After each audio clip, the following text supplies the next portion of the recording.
you doing? Welcome to another video. Hope you guys are having a good one. Hope you guys are having a great day. It is getting warm out here in the AZ. Oh my goodness, it's getting up there. Today I think we hit 90, and so yeah, it's starting to get warm out here, and I love it. I do. I actually do. And if I didn't, I wouldn't be out here. But I actually like it being warm, and yeah. And so I'm looking at the rest of the country. You guys are not too far behind us. But yeah, it's starting to heat up a little bit as we're getting into the more into the warmer months. Me personally, it's probably one of my favorite times of the year is when the sun is out longer. It's warmer out, which means I can go outside and spend more time outside and do my thing and all of that. And yeah, so this is my time of the year. So anyway, so glad that you guys can join us. Big shout out to everybody in the chat. And yeah, I saw that Wanea, you know, that the keyboard situation, that might be a child, like we were saying. It could be that, you know, we don't know, or an alien. try to communicate to us. I don't know. You know, CERN did that thing, so that could be one of the aliens that came out here trying to let you know. They trying to let you know that song that you just heard actually came from the album that we just dropped this week. Yes, it's called Sound Time, and I think that's what I sense in my spirit. That's what it means. That's what I sense in my spirit, that's what the messaging was actually saying. If you think of the Soul Train, you know how you move the letters all around that's what I just did in the spirit. And it said to go and get that album. That's what it said. Go get album. But yeah, so we had fun putting that together and sharing it with you the other day. So if you didn't watch that video, it could have been a much, much shorter, but I kind of wanted to let you know it wasn't like, oh, we just dropped this by. No, I want you to hear it, and I want you to understand the thought process behind each song and all of that. So check out that video. So if you just want to hear some samples or whatever, it's all on there. Okay, $4.99. I mean, you can't beat that. Come on, and it ain't a get rich quick project at all, because if it was, we'd be charging a lot more. And trust and know, in the days ahead, as others start doing that as well, they're gonna be charging a whole lot more. Trust and know. I know my people. Okay. But anyway, so glad that you guys could join us.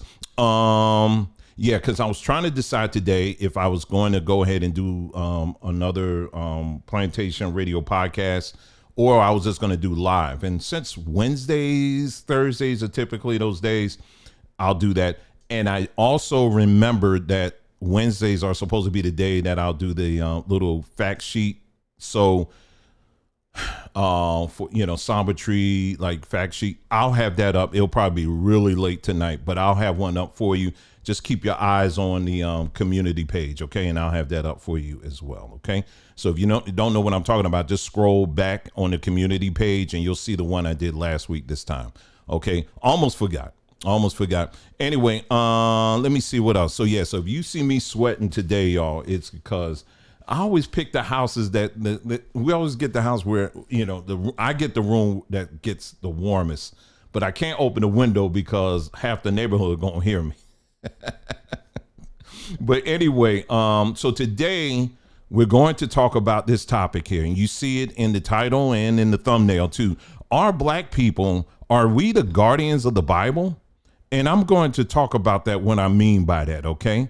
I'm gonna talk about that. We're gonna get into that, okay?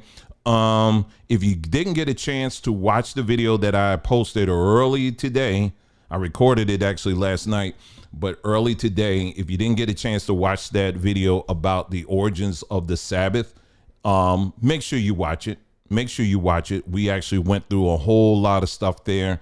And, I knew that for some people, they weren't going to like that. And, it is what it is, but you cannot. And that's really what I want to talk about. One of the things I'm going to talk about. just so that we're very clear as we're going into this tonight, because I'm going to give you guys an opportunity to call in whatever questions you have. All I'm asking is you be respectful. Now typically when you see a call in on YouTube, especially when it's dealing with the Bible, typically like on TikTok or YouTube, you'll have a whole bunch of people talking over each other, arguing and stuff like that. If you've ever seen our call-ins in the past, we don't do that here. Okay. All we ask is that you be respectful. It's just simple as that. You'll have a chance to say what you want to say, and then I'll have a chance to say what I want to say in response. It's called conversation, and that's what it should be. And so I don't want anybody to feel intimidated. You don't have to give me your name or anything like that. If you got a question or anything like that, feel free to ask. If you got a comment, feel free. And I'll have the number up and everything on the screen. I'll put that up in a little bit, and make sure you keep it on topic. Okay. Don't ask me about anything else outside. All right. Anything beyond the topic, please do not use this time to, Dwayne, you did a video back about, it's a new drink that Samba Tree is coming out with. Can you tell me about, don't ask. Okay. I appreciate it. But that's for another day. We have go to sambatree.com, and whatever questions you have pertaining to Samba Tree, make sure you go there. We have a contact page there, and you can ask away. All right. So I'm just making it very clear. So please, please, please, I'm begging you. Let's make sure we're keeping it 100% on topic. Okay. All right. So I just wanted to make sure we lay that out before we get started.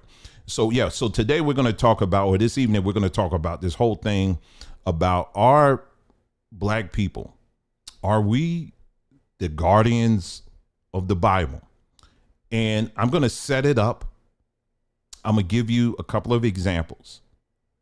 And then from there, I'm going to open up the phone line, and we're going to go from there. Okay. So I'm going to set the table up here. Okay. So all you got to do is sit down, and I'm the butler, okay, and I'm coming in and I'm setting up the table, okay? So that's what we're doing in this first part, okay? All right, so let's go. So anyway, I was thinking about this because it's just a couple of things. Well, let me first talk about, some of the feedback I've been getting from the video about the Sabbath thing. Like we always say on this platform, listen, never take my word for it. You always go and verify it. Always do. All right. Now, if you come into the comment section and you want to have a discussion, or let's say, for example, because see, this is where people, I don't know what it is you take it off into a whole different direction. Me disagreeing with you doesn't mean my feelings are hurt. Okay. Let me be very clear with that. None of y'all hurt my feelings. Okay. None of y'all hurt my feelings. Okay. I can have a conversation and just be totally fine and walk away. Okay. I know how to have a conversation without my feelings getting hurt. That may be a problem you're having, but that's not a problem with me on social media. Okay. You can ask my family. I'm not like, oh God, they don't love me. They don't like me. No, I don't do that. Okay. I don't, so if you ever see me disagreeing with you, I never take that personal. Okay. We're just simply having a conversation. But when we're talking about things such as in the area of history, things like that, you have to make sure that whatever you're bringing to the table is something that is facts or factually sourced. Do you understand what I'm saying?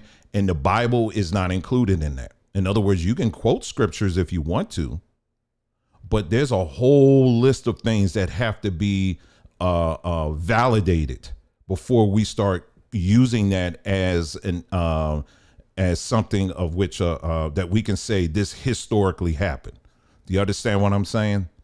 And I know for some people they have a problem with that because you are coming in under a presupposition or an assumption thinking that yes, this is 100% true, but it's not once you start holding it to actual history. Okay.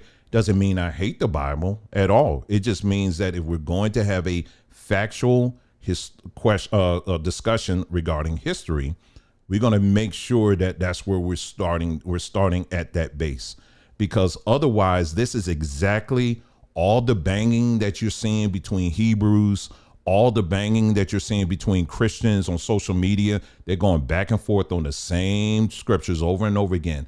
It's because you're not on a firm foundation. Do you understand what I'm saying? You're dealing with things that can be interpreted, reinterpreted, reinterpreted based on the person and all of that stuff. I don't play in that space because it's a never ending cycle and nobody ever learns anything from it. Okay. I don't play in that space at all. So what I do to get rid of all that confusion is that we just simply stick to looking at the facts. That's it. And whatever falls into that space of facts, we can have a good old conversation there. Okay. We can have a cookout. We can have a ball game. We can have all kinds of things. But we can have a good time with that. But then when you start bringing in other things and saying, well, this is true because according to First Corinthians chapter 3, or this scripture, or that scripture, or this scripture, or whatever, we're not going to have that. The conversation is not going to go too far. Okay. All right. It's just as simple as that. Where do I begin with this? Okay. So I just wanted to I'm setting the table up. Okay. That was the hors d'oeuvres. Okay. That's why I'm starting off with that. Where do I start with this? Okay. I came across something today on Twitter. Did I take a screenshot of that? Hopefully I did. Hold on for a second. I was trying to remember that before I got on here. Oh yeah, I did. I put it on, it's right here. I'm gonna get this up on the screen here. Just give me a moment. Hold on. You gotta do a little. Take that one. I'll take that one. Okay. Done. Now I can send it. Okay. All right. It's coming. All right. Here we go. Let me bring this on the screen here. Okay. Now what you see here, this is, have you guys heard of, some of y'all, we may have, I think we actually talked about this ministry a while back, and this is International House of Prayer. I want to say they're in Missouri, if I'm not mistaken.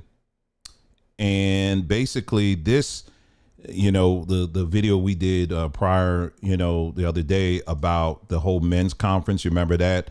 That was in Missouri as well. And Missouri is like the headquarters or the ground zero when it comes to the evangelical movement. I would say the white evangelical movement. Okay. And this International House of Prayer, the pastor was Mike Bickles, was known throughout the evangelical circles as like ground zero when it comes to prayer. I mean, they were very serious about prayer. They actually had so they built a facility that's dedicated 100% to prayer and fasting and things like that. Okay. And I remember when they were really doing this, because this came out of the Toronto blessing, kind of the Toronto, this is some years ago. There was like a revival that took place at some hotel at the Toronto airport. And then I believe out of that came this ministry. Okay. And so anyway, they had a time where they said, okay, we're going 24 hours, 7 days a week, nothing but prayer and fasting. We're going to just have that going on and on and on and on. Right. And so anyway, over time, so this place, like I said, again, when it comes to evangelicals, is like ground zero for serious people who are very serious about prayer and prayer warrior and doing spiritual warfare. It's like ground zero. I would say that's ground 01. And I would also say that Ted Haggard's church, which is in Colorado Springs, well, it used to be his church. That was the second ground zero. Those two places, when it comes to evangelical movement, when it comes to serious, dedicated prayer and fasting, these areas were like ground zero for it. Okay. Anyway, and I'm getting somewhere with this. Okay. And so fast forward, Mike Bickles, who's the Mike Bickle, he's was the pastor of this particular church here that you see on the screen. And it's come out recently, I think last year, that basically he was messing around with a bunch of women. And all of a sudden now those women, start standing up and start spelling it out. And not just him, but people on his staff who knew what was going on, but they refused to speak up. Okay. And so anyway, it's all hit the fan now. And so I just saw a article, I think it was yesterday, where the whole church now is shut down. All right. So that's kind of what's happened with that ministry. But someone posted this, what you see on the screen, and I found this to be very, very interesting. I found this to be quite interesting. And what it says here is, I'll never forget that Bethel Church, IHOP, and other vaunted charismatic institutions shut down all their healing rooms and School of Supernatural Ministry during COVID times. This is Bethel Church. So this church, they had their healing rooms. Now, this was during the COVID time. This was during COVID. Okay. I'm not like thinking about something the next thing I'm getting ready to say. I'm pausing here for a second. What you see on the screen was during COVID, which was in, as far as everybody, a lot of people are concerned, was probably one of the worst medical emergencies that we've had in years. You can say it's man-made or whatever. We're not going to get into that. This is COVID. And the healing rooms were canceled. They had to shut them down. You know why they had to shut them down? Because the state made them do it. Why? Because again, it was the whole thing about, 6 inches or feet away from people and all that stuff. Remember that? So that also applied to the church, to churches.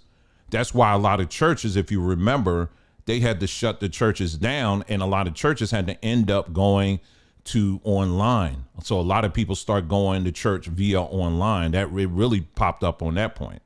It really, online church really boosted at that moment, during that time. So I'm walking very slow here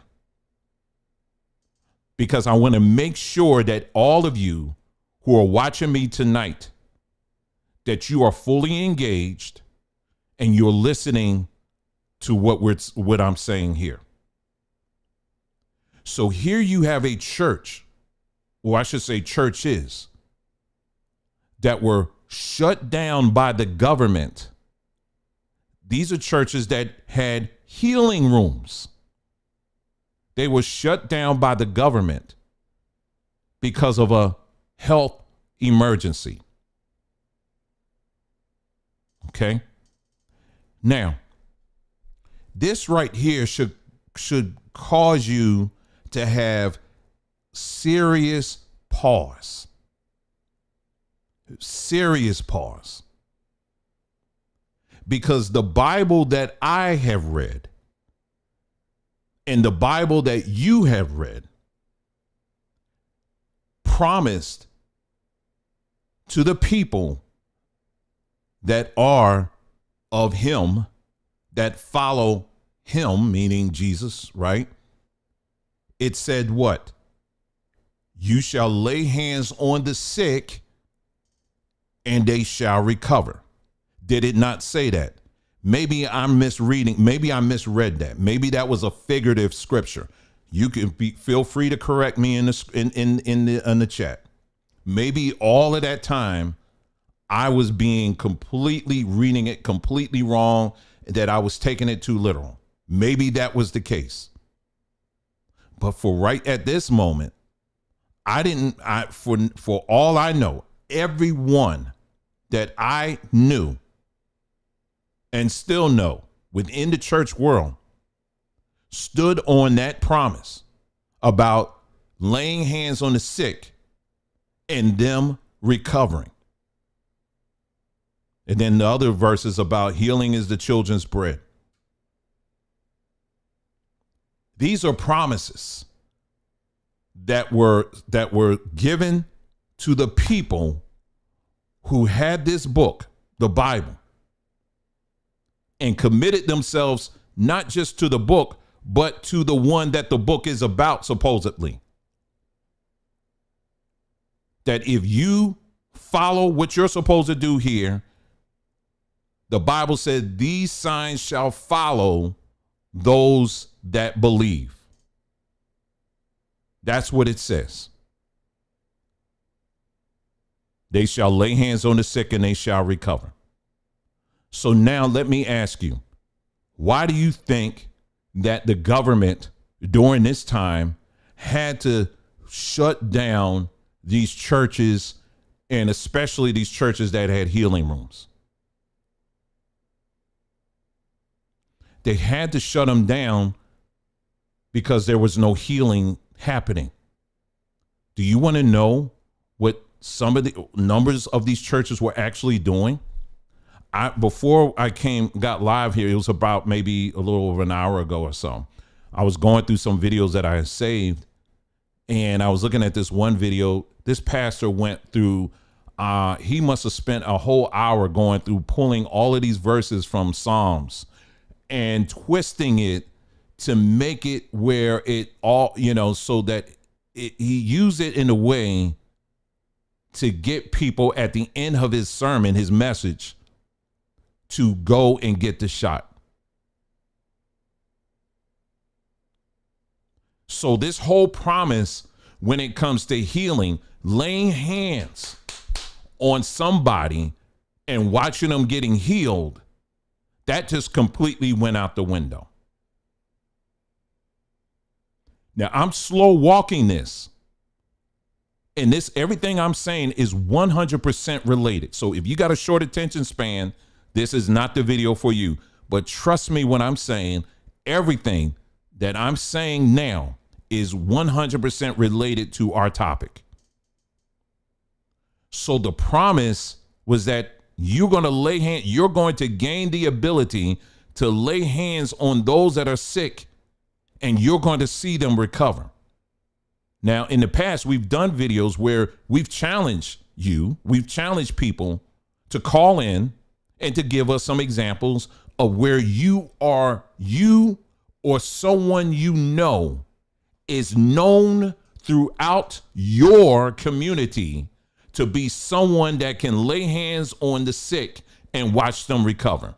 Not one person could answer that directly.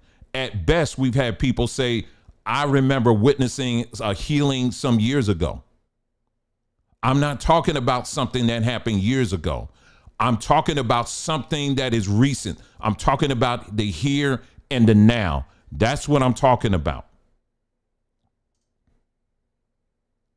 Do you realize that every one of these promises that you have been standing on, the only thing that's been holding them up is the Bible itself?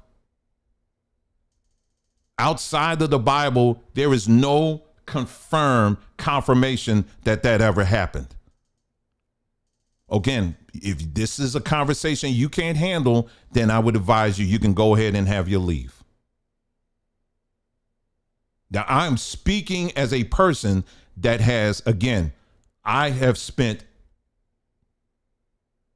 30, 40 years, I guess, of my life, both in the church and also the tiny bit on the tail end was in the Hebrew world. So I got experience in both. You're looking at a person that I've dedicated a good portion of my life standing on that. Until death came knocking at my family's door, and my dad, my father, had an early departure because of a sickness. Now, I've shared this before and I'll continue to share it.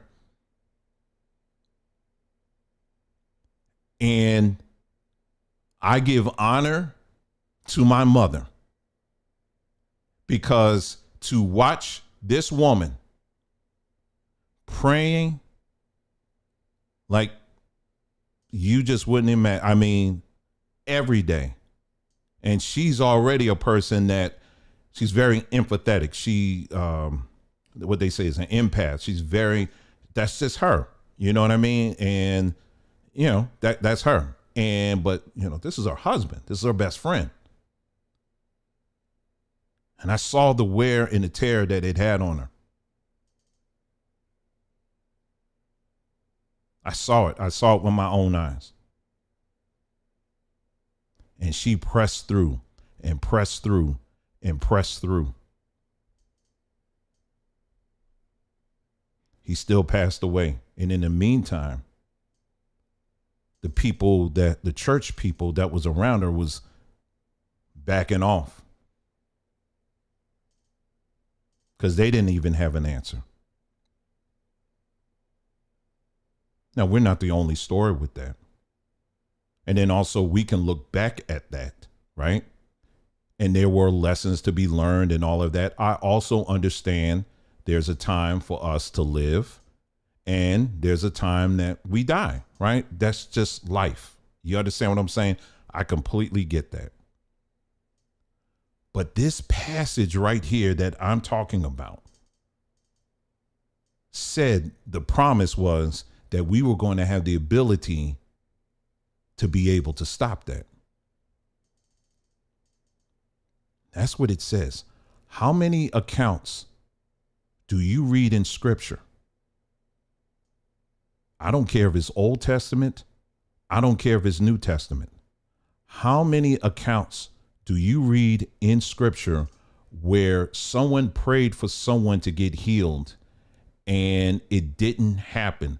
Except for the passage that says that not many healings took place because they didn't believe. I'm not talking about the people who don't want to believe.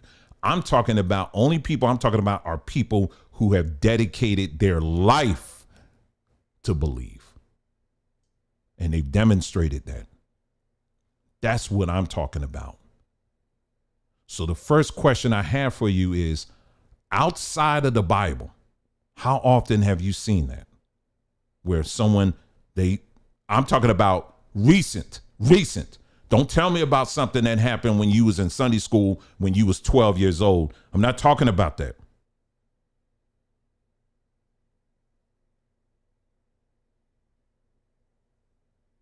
I'm just monitoring everything here.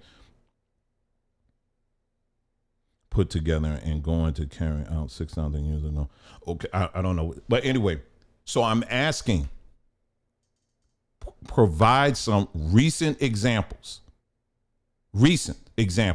Are you, as an individual who stands on that, this is your source, this is your only source, are you an individual who's known to be someone that people can come to and they can say, hey, listen, let me go to this person because I know that this person, they're going to lay hands on you and they're going to get healed and you're going to get healed? Are you that person? Because if you're not that person and you have not witnessed that for the most part, the way the Bible describes it, that in of itself, above every and all arguments in terms of history and the Bible and all this other stuff, that in of itself should cause a great and a deep pause to anybody. Because see, it's nothing like when you lose somebody that you truly love to an early death or whatever. It's nothing like it. And that has a way of kind of overriding any kind of back and forth arguments about scripture, don't it? As a way to kind of, we don't, all of a sudden now, maybe they ain't too important now. Okay. It's not important. Right now, we just lost somebody. You understand what I'm saying? And so what really, so of course the passing of my dad always have stayed in the back of my mind, and the scriptures as well. It's always stayed in the back of my mind. That's right, Sika. You won't find, you know what I'm saying? And so I've always kept that in the back of my mind. Because for many of you, what has happened, and I'm being real talk here tonight, like I've always do, is that what I noticed when I came into the Hebrew space is that part of scripture gets stripped out.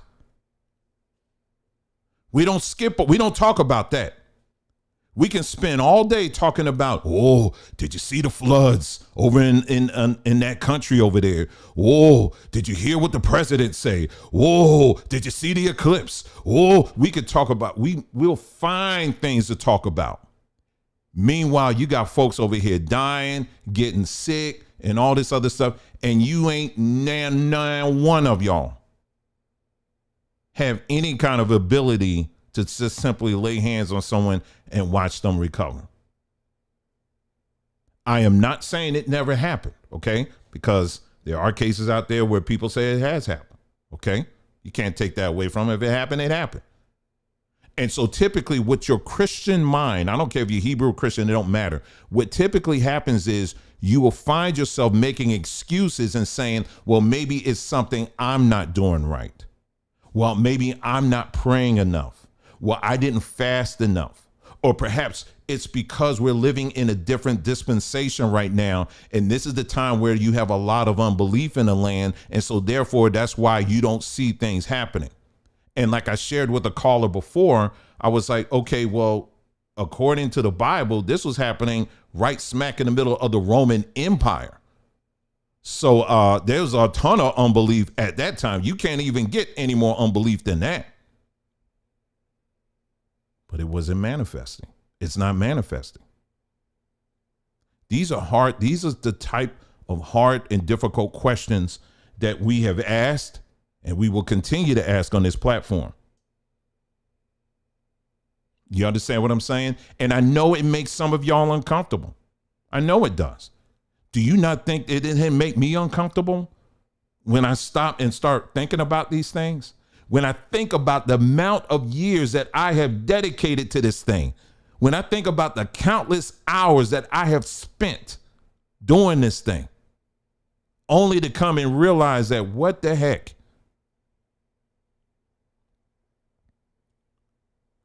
But I'm still grateful. But the first step was admit that I was wrong, not because it was just stuff I didn't know. Some of it is I didn't know. Others, it was I saw the answer, but I was too afraid. So I kind of kept pushing it off, kind of like junk mail.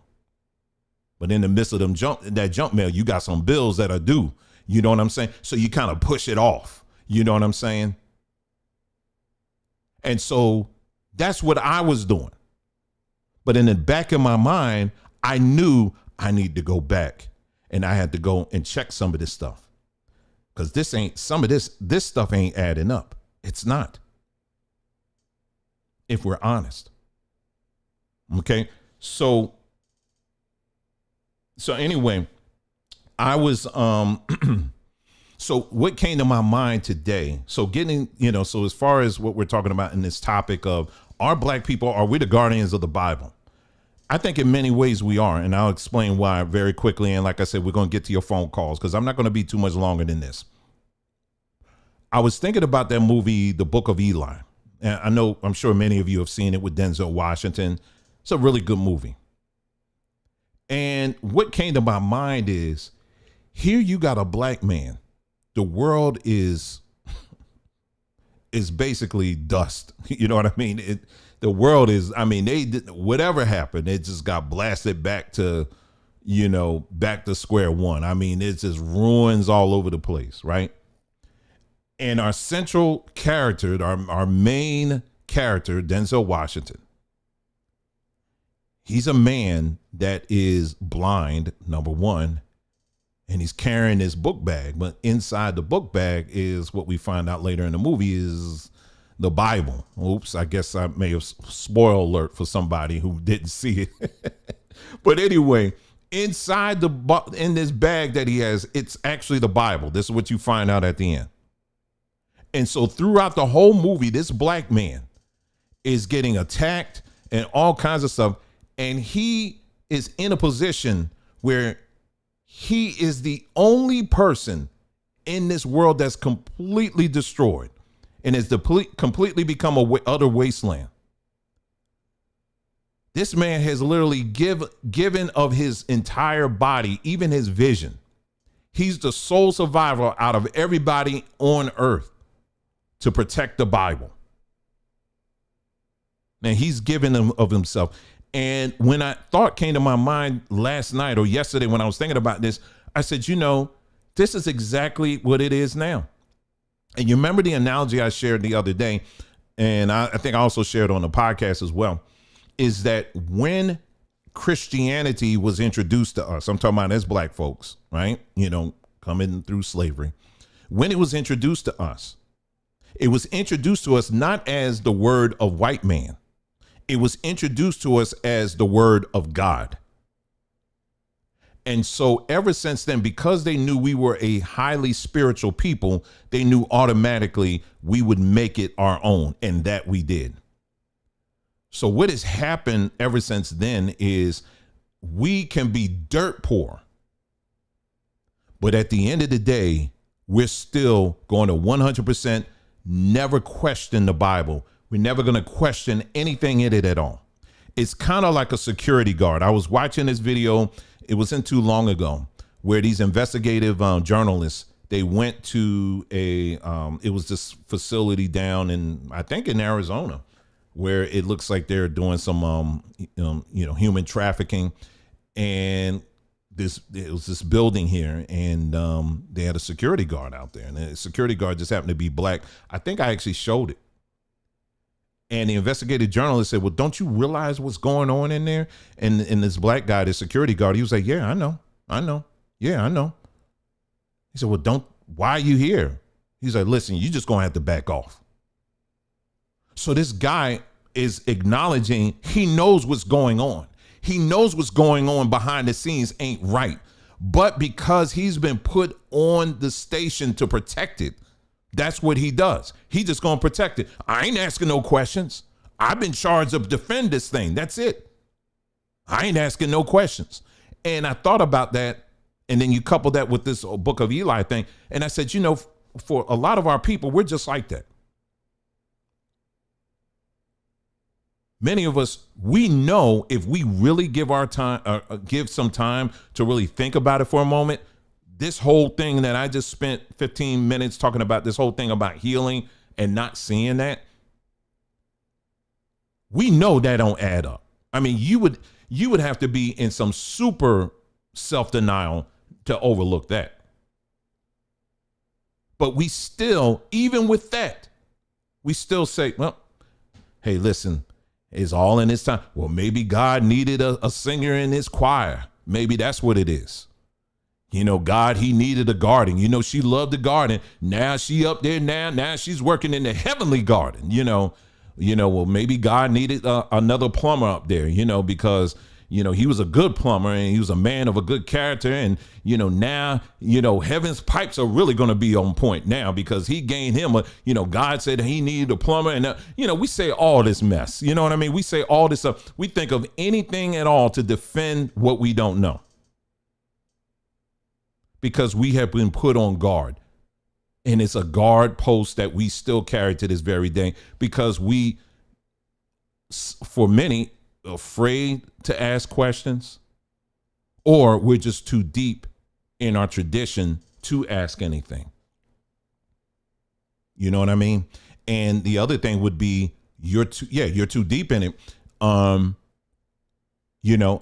understand for quite a few of you who are older, maybe in your 60s or in your 70s or whatever, that are watching.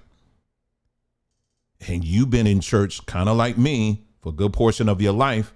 And you came across the Hebrew thing and it was like, oh, this is the answer.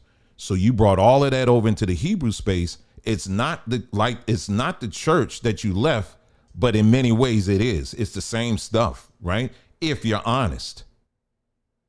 See, you can agree with me in silence, and you don't even have to put in the chat your agreement. But I know that there are numbers of you do. For me, I have to say it out loud because a lot of you won't say it, but it's true. You just brought everything over from the church world and brought it into this space. And so now you're in a place where it's like, man, I'm starting to hear this stuff. You're telling me what? I'm getting too old for this, child. I ain't trying to change nothing. Listen, let me just enjoy my life. I ain't trying. And that's kind of the attitude that you take. But see, what I want you to think, okay? What I want you to consider is this. What I believe is that our time here on earth is training for whatever the next level is, whatever the next step is once we pass through or pass by or pass over or whatever. I much rather die in the truth than to live a life of a liar. In other words, if you know something to be false, if you know something to be kind of like, that's kind of off, or you maybe got a little questions about something but you just ignore that out of convenience, what am I going to tell my husband now? He already think I'm crazy. What am I going to say now? Or what am I going to tell my kids? Or what am I going to tell my grandkids? This really going to mess them up now and all this stuff. Honey, that ain't important right now. What's important is for you to pursue truth 100%. And what we have tried to do here, at least on this platform, is that's why we just said, we're trying to think of a new name for this channel. We just said journey, because we're on a journey. And on a journey, the scenery is always going to change, but the destination always remains the same. And your life is, like it or not, should also be a journey.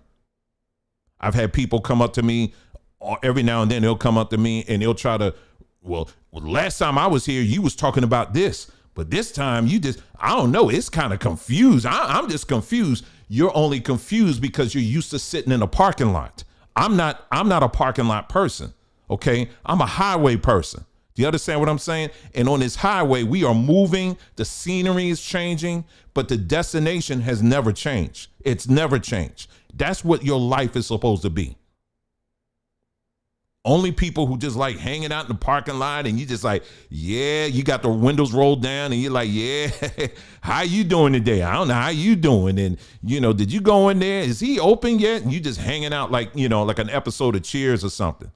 Same bar stools, same scenery, same drinks, but nothing is changing. You understand what I'm saying? So anyway, in closing, and then like I said, I'm going to open up the phone lines. Is that when you consider these different things that are mentioned in scripture, but we cannot tangibly say, you know what, this came to pass, this happened, that came to pass, that happened. Why is it that do you think it's so hard for us to admit that, to acknowledge that? Admit that, hey, listen, yeah, it's not, you're right. It's not, and it's not about agreeing with me. Do you understand what I'm saying? I don't care. It's not about agreeing with me. It ain't about getting no likes. It ain't about all that stuff. It's about being honest. And the black people that I knew and I grew up with, we were honest people. Do you understand what I'm saying? We are honest people. We tend to be straight up, but when it comes to religion, for some reason, we can't do that. All of a sudden, religion, it takes that away. You got to kind of go along with it. You understand what I'm saying? So tonight, I want to hear your feedback on this. Okay, I want to hear your feedback on this. And in the videos that we've done, like I said, the most recent one we did about the Sabbath. Listen, like I said again, that's the historical fact. Everything that's been shared, where this thing came from, that's where it came from. I know, so for some of you, you don't like that. I know it makes you uncomfortable, but you can't change that. Do you understand what I'm saying? And this is one of the things that I run into a lot. And this is someone I was just going back and forth with in the comments. It's like instead of just going back and saying, well, let me go check this out, let me go verify it, you just bringing up more and more scriptures. And I'm like, you can't. Even your Bible says, out of the mouth of 2-3 witnesses, let every word be established. The Bible is only one witness. This is what I keep trying to tell people. You got to go to the other witnesses out there. And that's what we do on this platform. We look at the other sources out there. Do they correlate with what is stated happen in the Bible? Yes or no? Is there historical proof that there was an Adam and Eve? Is there historical proof that there was an Abraham? Is there historical proof that there was a not Nebuchadnezzar, King Hezekiah? I don't know. Well, there is some of that. There is historical proof of King Hezekiah. I'm trying to think of, is there historical proof of a Moses? Is there historical proof? I mean, you got to go down the list here. And a lot of our people are too afraid to even look these things up. And when they do look it up and they find the answer, then your religious mind kicks in, and all of a sudden you're like, well, yeah, hey, listen, you can't trust everything that's out there. And I think a lot of it has to do with fear, because this is all you've known. But what I'm saying is, no, there's so much more out there. So much more. But you first got to admit and acknowledge, hey, listen, we being lied to. I mean, that's the only way I can put it. You understand what I'm saying? So anyway, so what I'm going to do is I'm going to put, I'll put a little music on. Let me get set up here. It only take about a minute or so. And I'm going to open the phone line, and I want you to call in. Okay. And again, this is not like your typical platform where people, I'll be yelling at you. Well, you don't know what you're talking about. No, nobody got time for that. I really don't. I don't have any time for that. Okay. Well, you can talk. All right. And then I hear you, you hear me, and we keep it going. Okay. But you got to be truthful. Okay. You got to be honest.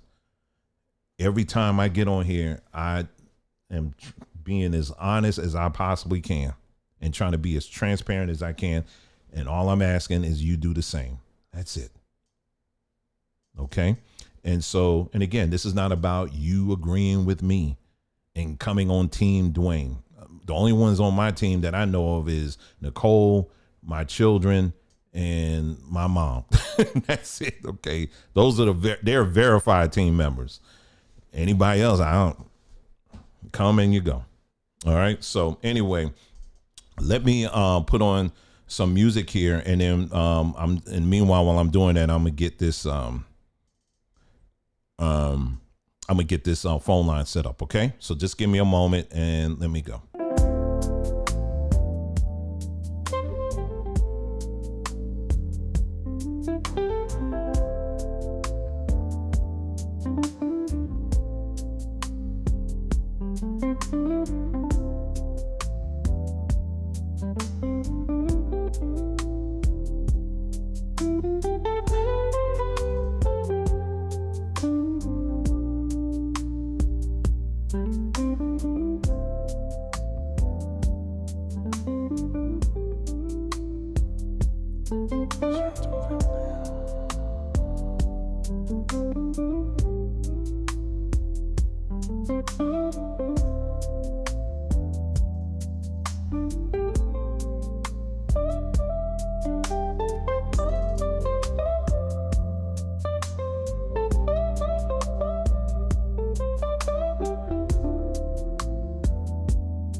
All right, phone lines are open now, and it should work. And we're gonna see if we can get this up for you, okay? It may get a little bumpy in terms of the connection, but just be patient. Remember, if you hear somebody talking, and if I'm talking to someone, just wait till the phone call is complete and then try to call, okay? Because if you try to call while I'm talking to somebody, I'm not going to be able to switch over. Okay. So just wait till the phone call is finished and then you can call in. Okay. All right. So I'm just going to have it up for you. And like I said, we'll see how it goes. Typically, I don't get too many people to call in, but I do this for the record because I want to give people every opportunity. You know, a lot of times people want to go back and forth in the chat, or not in the chat, in the comment section, but I like just talking to people, you know what I mean? And human to human, and that's it. So if you're up to that, feel free, go ahead and you can call in, okay?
Yeah, so again, we're just sitting here and we're waiting for, like I said, you know, I know when I drop certain videos on certain topics, if y'all think that, you know, when you see some of these videos and there's not a whole lot of comments under there, believe it or not, I'm not blocking anybody. It just gets real quiet. And I know there are people out there that are thinking, you know, and it's causing you to think, and that's good. If that's what's happening, that's good. And if you, like I said, again, this is, you know, if you wanted to ask a question, discuss any of the topics that we've been talking about on this platform, you are more than welcome to call the number that you have on the screen, that you see on the screen here, and be more than happy to talk with you. And that way everything is crystal clear. Do you have any questions about the last video I did, where we're talking about the Sabbath and the history behind the Sabbath? Or any of the videos that we've done recently. Did you guys see the post that I did? I said Thanos is in the Bible, and I gave the scripture reference of that, you know. Yeah, Thanatos, I think that's his name. He's a Greek god, and this is a Greek god that you know, and what's interesting about this god, and I'll pull it up here while we're kind of waiting for people to call in, is this. Let me see. See, what's interesting too, while I'm kind of waiting here, is, you know, what's interesting is that if I was talking about, let's say, P. Diddy, or if I was talking about some of the latest gossip that's going on, you know, whatever, man, this phone would be blowing up. If I was talking about some channel that's out here that I don't like, and, you know, and let's get into it, man, this phone would be blowing up. But it's what it is. And so, but anyway, let me put this up here. It's right here. Here's the post right here. Yeah. So I'm just going to share this. I'm just, like I said, again, I'm just talking while I'm waiting. Yeah. So, Thanatos, hope I'm saying that right.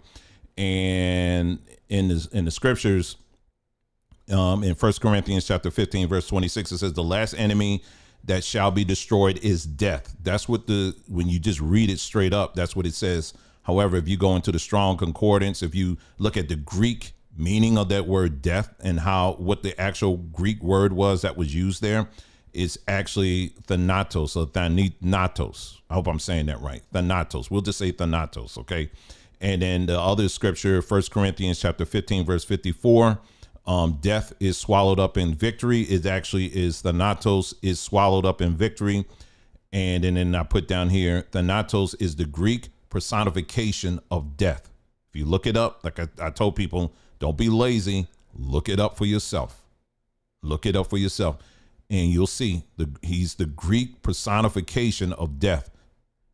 Specifically, not just death, but non-violent death. Now, how was it in the movie, since people can relate to that? Thanos was able to destroy half of the earth. Did he have his sword and kill half of the earth? No, he just snapped his fingers. So this is where they got Thanos from. He's mentioned in the Bible, but it's also part of Greek mythology. And many of our people who are defending the Bible, because they don't take an honest look at it. Many of our people don't realize the amount of gods and goddesses that are in it that you are actually defending. You understand what I'm saying? And yes, Corey, you're right.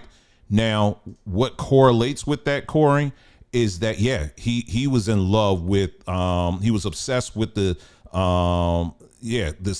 woman she was also the embodiment of death.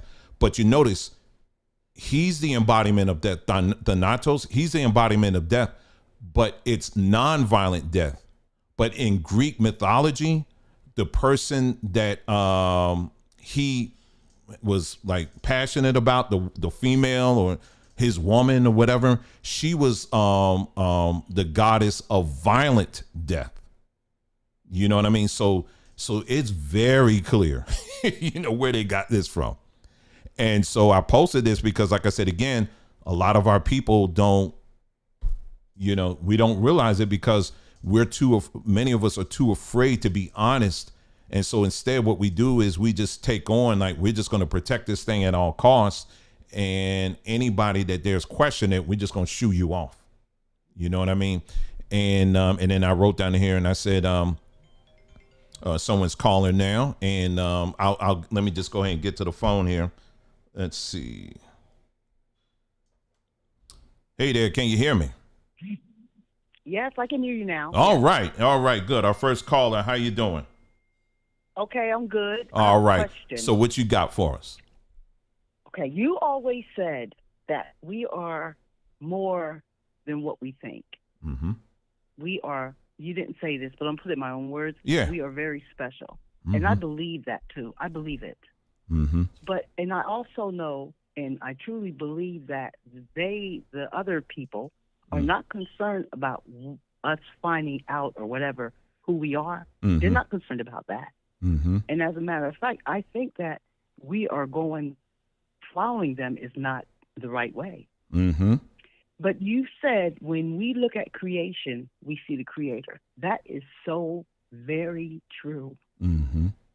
And I don't know about the Indians and all that stuff. Mm. I just know that, like you said, when we see the creation, we see the Creator. Yes. So now, maybe you don't want to answer this, but what do you think the greatness that we are, not to be puffed up, but the greatness, what do you see about the greatness, or what do you think? That's a good question. And again, you're asking. I know you don't have to answer it. You don't have to answer it. You asking me, you saying don't answer. I don't have to answer it. I'll answer it. Okay, good. Yeah, I'll answer it. Now, do you want to stay on or do you want to hang up? It's up to you. I'm hang up, okay? I'm hang up. Okay, cool. All right. Okay, I see. Thanks for calling. All right, that's a good question. What do I think? And I want to be clear with that. So what you're about to hear is what I personally think. Based on the things that when you look at our history, when you look at the fact that our people were a very, very, very spiritual people, and again, this is not any kind of encouragement in no way, shape, or form that this is why we got to go back to African spirituality. No, I'm not, because again, I've already covered that as to the whys. My own opinions on that, but there's nothing wrong with at least studying it to understand it. African spirituality, when you look at it today, I got to put the link up. I just posted another Tech Tribes podcast. The uniqueness and the beauty of African spirituality that we can say is that it encompasses, it's not just you being in a church building or whatever and you're praying. It encompasses nature. It also encompasses technology. It encompasses everything around us. And when I say technology, I'm not talking about technology like a cell phone. I'm talking about like things that will help you to live your life to its fullest. Like, for example, today I talked about the Nok people of West Africa, and they were the leaders at that time of ironwork, working with iron. And you'll see the descendants of those people, they came over here, through slavery. And you remember a while back, I think I posted something on the community page, all the ironwork that you see throughout the South, like those gates and stuff. And not just in the South, you see it in the Northeast, you see it in the Midwest and all of that. And many of you have passed by it and didn't realize it. When you look at these old iron gates and stuff like that, in some cases, you'll see little African symbolisms in there. You just think it's a neat little symbol. Some of those symbols are actually African symbols. My point is that they were so far advanced when it comes to working with iron, right? But all of that was tied into their spirituality. And so, somewhere in that space, something got lost, something got dropped. I don't know. I can't explain that. But that spiritual part, that is something that we had, and to a measure, I believe we still have. But we've allowed it to get so corrupted with a bunch of other things, like Christianity and all this other stuff. And what it's done is dulling us. I believe that if we were at our maximum, Black folks in general, we will be able to go through just about any problem at all, and we'll be able to just walk through it with no problem. I mean, what is the world always looking for? It's looking for peace. We will be the walking embodiment of peace here on the earth. And we'll also be able to, hold on for a second, caller, can you hold your, call me back, okay? Call me right back. I'm almost finished. Just call me right back. And I believe that's going to be key in us as we move on, once we die or whatever the next level is. It's going to be very key for us to have that when we move on to whatever the next life is. Because if you think, it's really amazing. I was listening to someone the other day, and they was saying, and they're kind of like in the same boat position that I'm in and questioning these things. They said, I actually think about death a lot more now. And I do. Because I'm always not like, how am I going to die? I'm not talking about that. It's that now I'm actually more and more in wonderment of what is waiting on that other side. And I know that, like you just said, caller, the key is, if we want to understand our creator, just get out in nature. Nature is always preparing us for that next step. And so the key right now is to get rid of all the noise, to get rid of the lies. And that's in our small, tiny part. That's what we're trying to do here, is to get rid of the lies and get rid of all the noise, so that we can get in alignment with what's already here. You know what I mean? So that we can be prepared for whatever is to come. And so the problem with particularly our people is that we think the Bible is that standard, but it's not. And I will aggressively say that over and over again. It's not. There is some truth in the Bible, absolutely. But for just the glimmer, just the slice of what we do know when it comes to spirituality and just nature, there is no book in the world that can contain just that. Now imagine trying to explain what's beyond. You really think if someone went wherever that is and came back, they could really put that in a book? No. It's too much. You know what I'm saying? So I think for us, when it comes in the area of spirituality, that's just something that I think our people were really born with. And when I look at the other people, I don't really see that. I don't see that at all. And so that's what tells me is that there's really something special and very unique about us. And I think that we need to get back to that. And the first step, our time should be 100% consumed with getting rid of the lies so that we can get to that.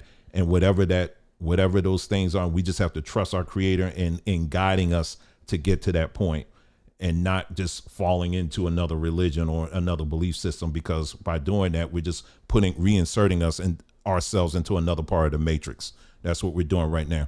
Okay, so yeah, so hope that kind of sort of answers. Again, that's my opinion. Okay, all right. So caller, the person that was calling, go ahead and try to call me back now. Okay, go ahead and try to call me back. I'll be able to take your call there. Okay, and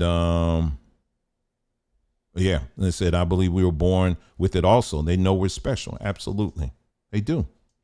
And it's when I think the day is going to come when we're going to realize just how much we have dumbed down ourselves.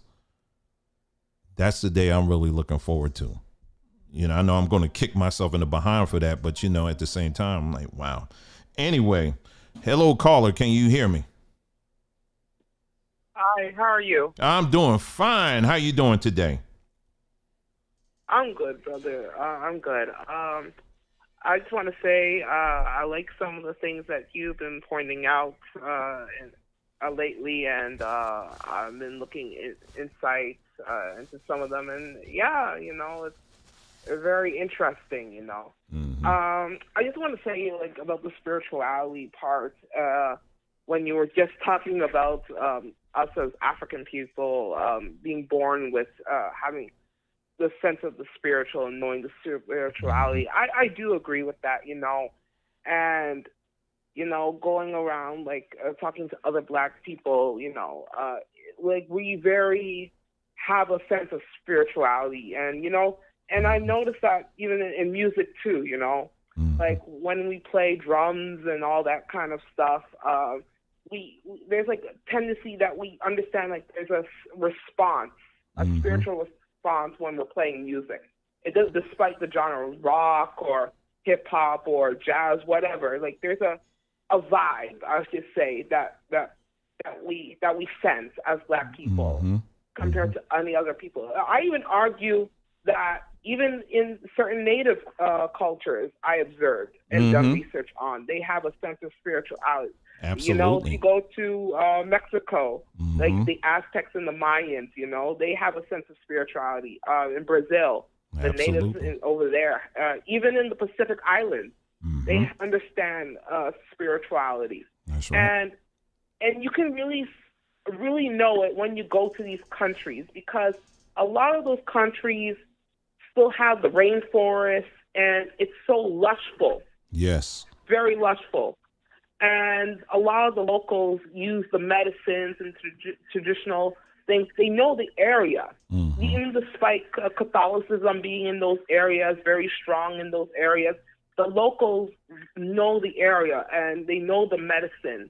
They and I find it so amazing that they still people still people in Africa still bathe and drink the water from the river, right? And go out over here, and I'm from Canada. I live in Canada in the north, so hi neighbor. So, over here, when we look at those images, we're like, I don't want to be in there. I don't want to go into the river. That's right.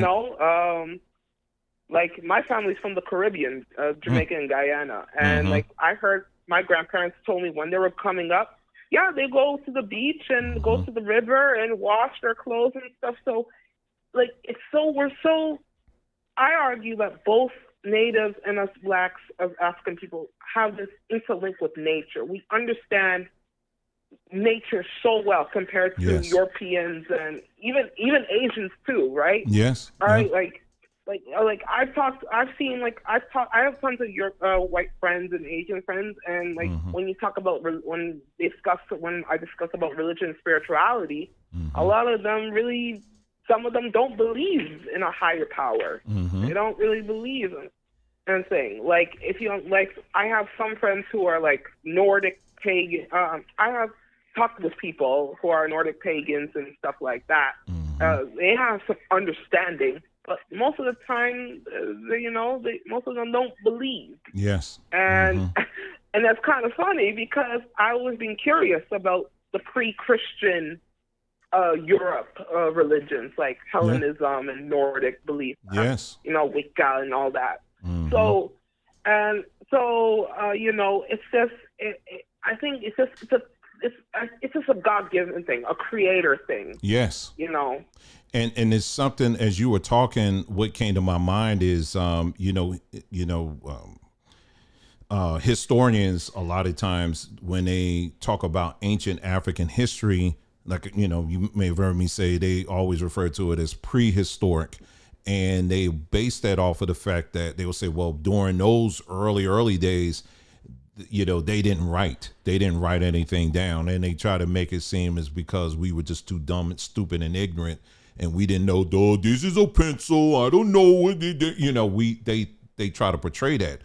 But what I would argue, and there's a lot of evidence to support this, is that I believe that our people, even in those times, they were living at such a much higher plane, they didn't need to write things down.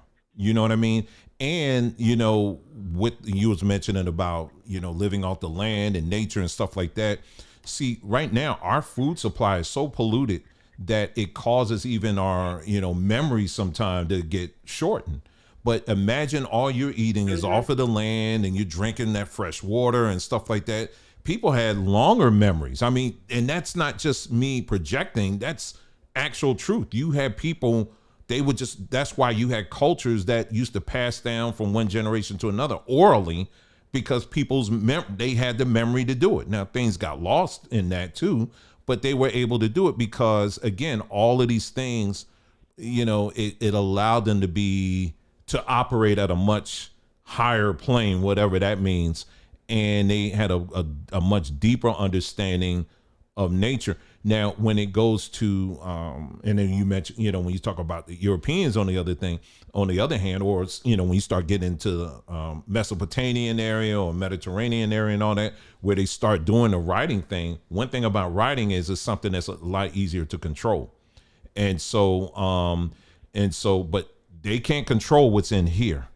And so, when you think about, so when you consider all of that together, like you said, I really believe that, just looking at that, I mean, there's just some things that I'll just add this too.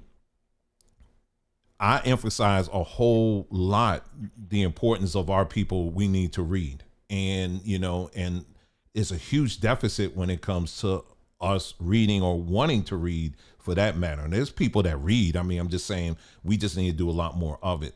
But I think part of the problem, it's not really a problem. I think it's just because we're so used to naturally figuring things out by just being, you know what I mean? And that there's that part of us is like, I don't need to read that.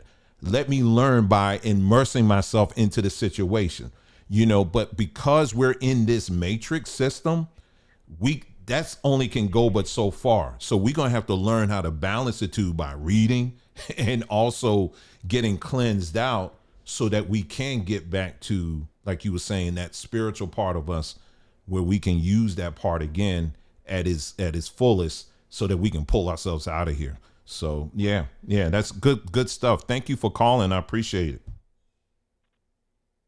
Oh, you too, brother. Take care. Yeah. And also come and visit me in Canada. I would like to see you. Hey, next time I come up, I'll give people a notice. I say, all my Canada folks, let's connect. So I'll definitely let people know. All right, take care now. Thanks for calling. But anyway, any more calls? We're just sitting here chopping it up here and just talking about, some of the things, because I know, like I said, I try to do this from time to time, when I know that, some of the stuff that has come of late, it may have caused, really for you to, it's like, oh my goodness, I don't want people to feel overwhelmed or anything like that. So I want to give people the opportunity to hear other people, or maybe even hear yourself as we kind of think these things through together. And also to emphasize, listen, Nobody's beating you over the head over nothing. Okay. If like I always tell people, and you may see me say this oftentimes, I get tired of even writing it, but I keep saying it over and over again. What you choose to believe, that's your choice. I'm not angry with you. You know, if you want to be whatever, you know, you say I'm a Christian. Okay. You're a Christian. You want to say I'm a Hebrew. Okay. You're a Hebrew. You want to say I'm a dog or cat or whatever. Okay. That's you. That's your choice.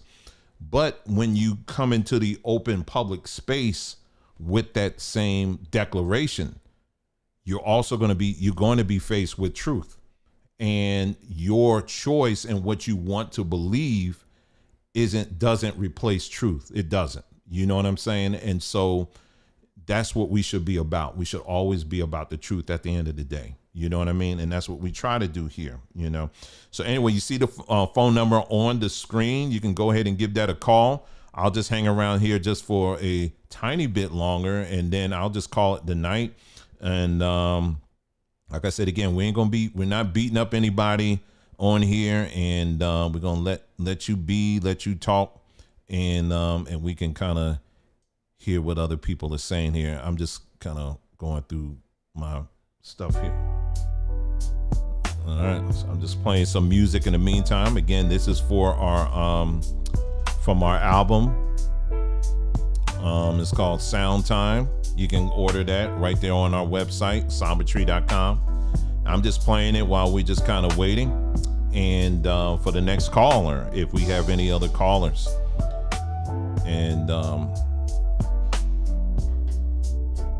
yeah, I had one person he was leaving a whole series of comments, and I kept bringing it back to the truth. I was like, listen, you all over the place. Let's stick to the truth. Let's stick to the facts that we know. And this person, he couldn't hang on, and all of a sudden now, then he had to try to make it personal. And next thing you know, he going all through all my other conversations that people were having and trying to say something. I say, okay, you're going. And yeah, we just don't have time for that, you know?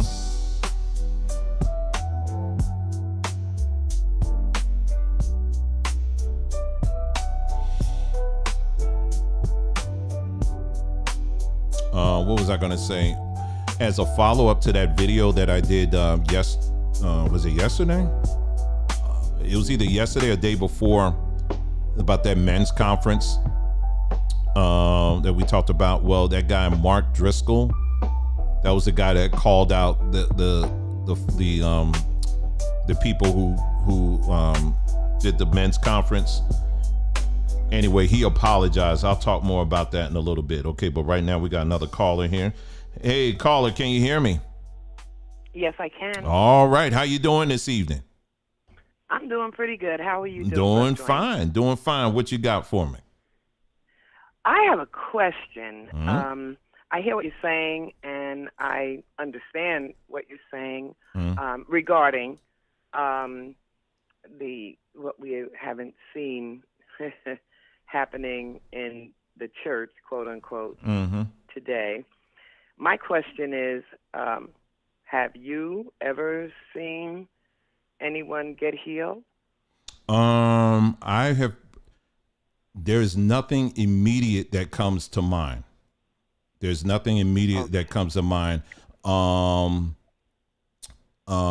you heard anything, like from your mom, dad? Or? Yeah, I've heard of people claiming to be healed, but when I go back, not all the time. Like I said, there is that small window of people that actually, there was a laying on their hands and they got healed, so that is true. Like I said, again, I'm not saying that's never happened, because I know it has, but in all of my experiences and the experiences of others that I'm, that I've either associated with or indirectly associated with, more often than not, is usually attributed to something else. Let me give you a case in point. There was a couple. I just saw this video today, matter of fact, and they were saying, we were praying and praying and praying to get pregnant, and we were taking, and they were just saying, and we got pregnant, and they were all happy and stuff. But the part they left out was, okay, were you going to the doctor? In other words, were you taking that, the medication to get you pregnant? And and so it's little things like that that oftentimes get left out, or I'll hear a lot of what I hear. Most of the experiences I've heard are people who will say that, y'all pray for me. I'm getting ready to go in this operation. You're not really praying that God would heal you in the operation. What you're really doing is praying that the doctor don't mess up. You know what I'm saying? And so you come out on the other side and the doctor doesn't mess up. And so what is our reaction to that? Oh, thank you, Lord, you healed me. No, the doctor did that. You know what I'm saying? But again, like I said, I'm being it's trying to be as open and transparent as possible with this. Again, I have heard of cases where there was a laying on of hands and someone did get healed. But is it at the level of what's described in the Bible? Absolutely not. I've never seen that. In terms of like the dead getting up out of the grave and that sort of thing? Yeah, that kind of thing. Or just, like with Jesus or Peter and them, they just walking through crowds. And even, he was just had so much power. They were talking about his shadow would just fall on people. Shadow, yeah. I've never seen that. I've never seen that. I've never heard anybody even suggest that. And I've been part of, my church experience is kind of like all over. Like I said, I've been in white churches. I've been in the prophetic churches. I've been, in black churches and stuff like that. This one church in particular that I was part of, it was out in California. They were heavily into the whole signs and wonders thing. And they used to, it was this one lady that used to show up at the conference they would have, and they would say, oh man, you got to watch out for Sister So-and-so, because anytime she's around, there's always like gold dust that falls from her. And child, you know what that was? That was like some, them little, the gold particles you get, sprinkles you get when you're doing an arts and crafts thing. That's all it was. Parlor, God don't need no parlor trick. That's what I'm saying. And people getting tired of that. I'm getting tired of that. You know what I mean? I can believe me. I understand. Yeah. The reason why I had said that is I was a caller on your last call-in show. Mm-hmm. And I'm just gonna say this. Insofar as questioning, we should have questions. I don't think the Father is offended or taken back by us having questions. In fact, I kind of like to think he enjoys it because it gives him a chance to answer them. Mm-hmm. But from what I can see, the church has devolved into such a circus act. Yes. These days. It's sad to say, but we were better off spiritually when we were sitting on, as my dad used to say, wooden benches getting splinters. Yeah. Because people came in there. But Dwayne, take it from me. I've been around long enough, and I've seen some foolishness. But we're getting to a point now where people that never, they're going to have to talk about all this faith. I used to laugh about the faith thing in terms of, if you have a job, how much faith do you need to buy a car or a house? All you need is good credit. Right. You know what I'm saying? Right. It's like, I've got faith to buy, and it was like such a gimmick. It's an attribute of God, that people turned into a whole movement. Yes. My thing is, folks gonna have to exercise some faith now, because the way the world is going. Yes. People are going to have to really find out how much faith what have they been placing their faith in? Yes. Mm-hmm. When you don't have money to go to the doctor because you no longer have insurance because you were let go from your job, and you can't buy their expensive prescriptions that are only going to cause you to have to buy more prescriptions. And it's like, that's why I love you guys' ministry on health. Mm-hmm. Yes. And what did the Father put in the ground and on the trees and for us, for our medicine? And I'm old enough to remember back in the day when the folks came and they didn't have a lot. Now, their children, which I'm, product of from that generation, went on to get degrees and to this, that, and the other, and they kind of strayed away a little bit, counting on their, their success, their status and whatever. But the parents of us and the grandparents of us, they didn't have those things. They had to depend. You're going to see some miracles from folk that, because that's what God is going to, he's going to make it to the point where the folk is going to have to depend on him and nothing else. And I'm serious, because you mentioned, because I've seen, I'm a walking, living miracle myself. But I came from a background, it was old Pentecostal, and they were like the first generation of the Azusa Street movement. It was strict and horrible growing up in terms of, we can't do what the other ones do. But I tell you one thing, whenever there was a problem, everybody knew where to go to get an answer to their problem. Why? Because the old saints wasn't playing like their children perhaps did later on, and grandchildren with this thing, feeling a sense of entitlement. Oh, I know my mother prays and my father and I know God hears me, but I'm going to do this and do that. They were, the people were serious. They were serious. That's why we saw miracles, signs, and wonders. I'm talking about women whose husband would beat them. Them saints would go on their knees, and they would go in a shut-in.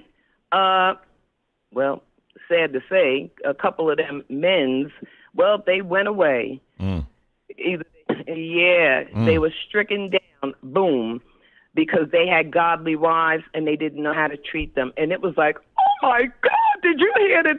That guy.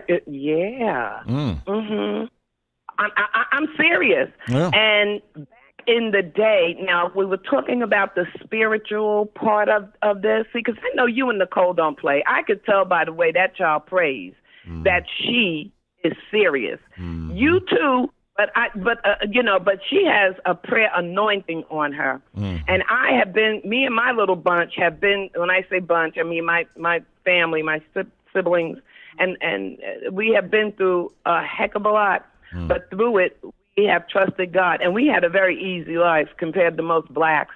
We really did. We had our troubles, we had our issues, but for the most part, we didn't. Watching Good Times was like, oh wow, people live like that. I mean, we knew people who lived in the projects, but the projects were clean, safe, and 2-parent households. But that stuff, it was like, what? And so. But life comes and it's like, okay, you done had it easy. Now you're going to see what the other side has to deal with. And my older years have been a whole lot rougher than my younger years. But I know, and God has shown me in so many different ways, and how he has answered. He says, I hear you. I hear you. Because it's like, don't you care? This is falling apart. That's going on. And it's like, the wicked is doing this, that, and the other, and we're trying to live right and walk right and do what you say. I hear you. Trust me. And he does. And I have seen, have I seen, not just me, but my family. But I'm going to just say this. You mentioned once, not too long, on a broadcast or so, you had mentioned, it was about the strip show at the men's conference. And I was like, my, how the mighty have fallen. I said, but see, it's time now. It is time for the revealing and the uncovering of all the foolishness and filth that has penetrated the church. And most of these cats are ring wearers anyway. So they got to go with the script. And it's like, they've been told, it's time now. Better include this in your program. And the thing that got me was when you had mentioned about the assemblies of God. The assemblies, I don't know if you know, your mother might know, or your grandmom, because this is going way back. But I remember because my father would be 99 if this August if he was still alive. So they, yes, he was like only yesterday he was 40.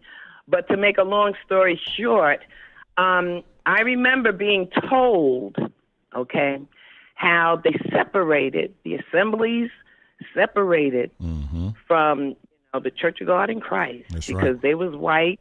That was the white branch, and the Kojic was the black branch. That's right. But guess what?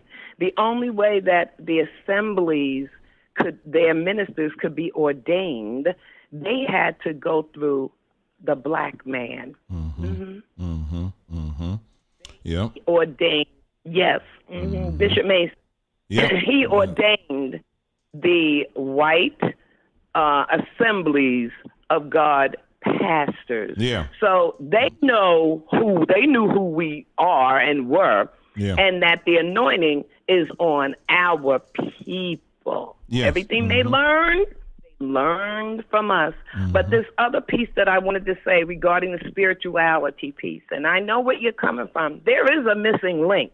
Yeah. Because from what I understand with Bishop Mason, that man, Lord, when he would pray for people, I mean, tumors would fall off right there in front of people.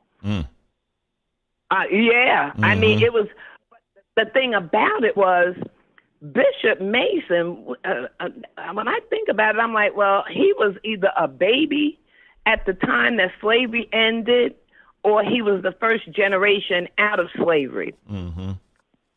Meaning he knew about herbs and about, I don't want to say conjuring nothing, because that sounds like wicked root work, which the white wanted to make it sound like it was wicked, but it wasn't. It unless you was trying to do something to you or somebody. But there's things in the earth, the dirt, the water, it's like all of the elements, the air, the water, fire, dirt, all of these things have a spiritual component to it. And apparently he knew what it was.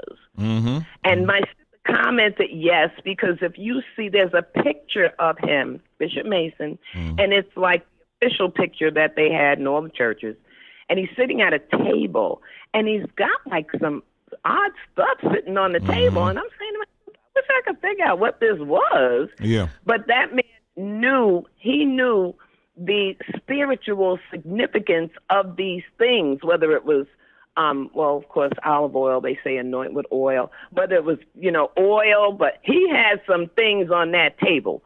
But I know one thing, when Bishop Mason prayed and those who he ordained, and my grandfather was one of them, it's like when they put their hands on you, but they lived a clean life. None of this tipping it, none of this going with the women in the church. And because we used to laugh and say, oh yeah, at the Baptist, being cocky, meaning meaning us youngsters, we would be like, oh, they went through the car wash today.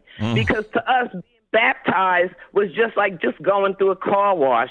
It really meant nothing. Because to us, if you wasn't baptized in fire, then that was just, an outward thing alone. Now, of course, being baptized in fire and water, fine. But to us, because they would go to the bar after church. So it was like, oh, please. But whenever they needed a miracle, they came running to the Holiness Church because they knew that's where the power was. So all I've got to say is, yes, there's a spiritual component that's missing. Jesus told those disciples when they came back, we couldn't do what you did. And they were the disciples. So what was the missing component? What was That's something to think about too. What were they not doing? Now they put in the Bible that Jesus said these things come, some things come by, prayer and fasting.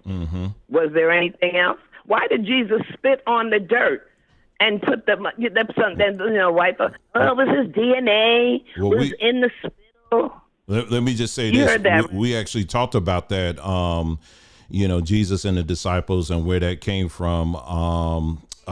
It was a group in Egypt, And where they get this from, the whole thing about the laying on the hands and, the healings and stuff that took place, they actually picked that up from Egyptians. There was a group of Egyptians that were doing this, but it wasn't just simply, we're just going to lay our hands and that's it. Abracadabra is going to happen.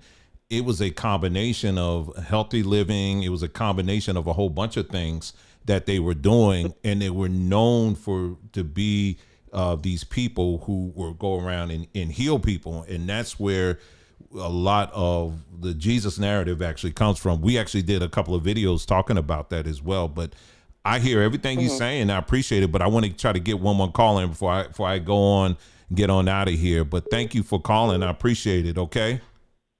Quite welcome. And you and Miss Nicole and the children take good care. All right. You take care now. Thanks again. Did I hang up on that person? They can call back. I probably hung up on you by accident. I'm sorry. Yeah. We've talked about that. And there is something that's missing. And like I said, again, what I contend is it's not the Bible, because I think our people have embraced that to the nth degree. And it's not something that has the results of that have kind of spoken for itself. And so anyway, let's go to the next caller. Hey, caller, can you hear me? Yes, I can hear you. Hey there, how you doing? Good. How are you? I'm doing fine. What you got for us tonight? I just have been kind of watching your videos. I have left messages on your posts that you have shared, but basically the things that you have been talking about and kind of the same journey my husband and I are on. I don't want to get up here and offend, anyone, but there have been a lot of things, particularly with the title of this lesson. I just watched the one you did on the Sabbath as well, but Black People Guardians of the Bible. And I really think that for what we have seen is that, it's hard to present truth. Well, I'm not even going to say truth, because at this point it's a journey, but to debunk lies that are being presented, and people don't want the facts. And we've been labeled all types of things just because of the facts that are presented in the questions we've been asking about the Bible, where it comes from, the history, and so forth. And even if you dissect the Bible, you'll be able to see a lot of things do not just line up. There are a lot of errors within there itself, and people don't want to, take that and see it for what it is. So I just want to say I appreciate what you all are doing. I'm enjoying every series that I can catch.